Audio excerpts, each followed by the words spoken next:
Hey, and welcome back to this channel. Today's video will be short and sweet, and we'll be talking about how to develop a visual language as a filmmaker. Think of your visual language as your unique style and the way you communicate your story visually. It's an important element of your filmmaking toolbox that will set you apart the more work you put out there. Tip number one is pretty much self-explanatory.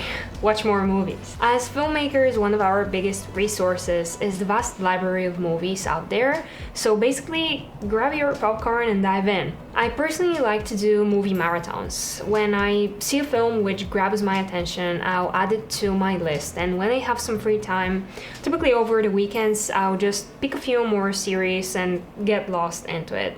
Sometimes on platforms like Netflix, HBO or Hulu, you can find some very good movies, but what I actually recommend is to also search for films in unconventional places, like film festival selections, or even Vimeo has a short film category, so don't just limit yourself to what everyone else is seeing. Dive deeper. And then, when you watch the film, take the time to analyze what stood out to you, or maybe, the cinematography was amazing.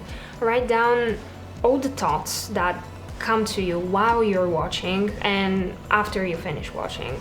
If you were impressed, watch it again and search for all the details that you didn't see the first time. Sometimes I even watch movies that I don't particularly enjoy, but maybe they have in a way shaped a certain era of cinema, so it's important to understand why that is. So don't just watch movies to enjoy them, but actually try learning from it.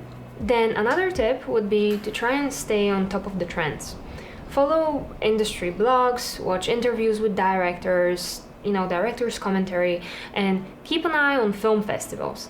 Sometimes, especially in those interviews, you can find some really hidden gems, and most of the films and shows create a lot of behind-the-scenes content as well. Don't only limit yourself to researching the director. I'd recommend you research the whole crew and that was involved in the making of the project. Like, Google them and see what other projects they have been a part of.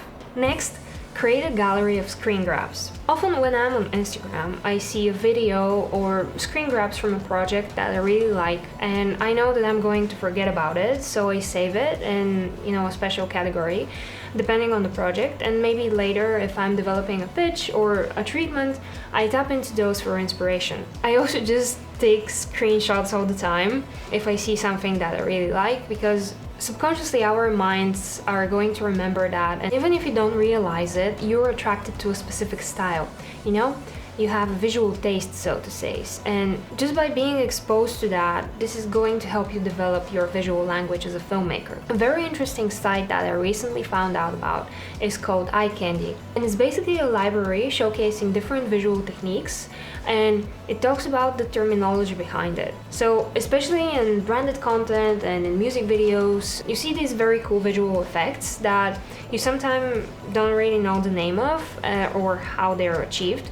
And Eye Candy explores exactly those unusual techniques, and if you were, let's say, working on a project like that, it could be very helpful, or even it's going to be helpful to learn the terminology behind it. And I guess the last step would be to experiment and collaborate with different creators, because you won't be able to establish your visual language if you're not out there creating and practicing. Developing a visual language comes with experience, so you might be unsure in the beginning of your decisions pertaining to the visuals of the projects you're working on, and more specifically, the motivation behind those decisions. Because in the film world, everything has a certain meaning to it. Every visual you see on screen, whether that be the composition, the lighting, the set design, the color grade, all of that plays a role and is there to provoke a certain feeling. So I guarantee you that with time and practice, and by implementing all of those steps that I gave you in this video, you're going to get there. So I really hope you enjoyed this one. I really like talking on this topic, so please give this video a thumbs up, subscribe to the channel,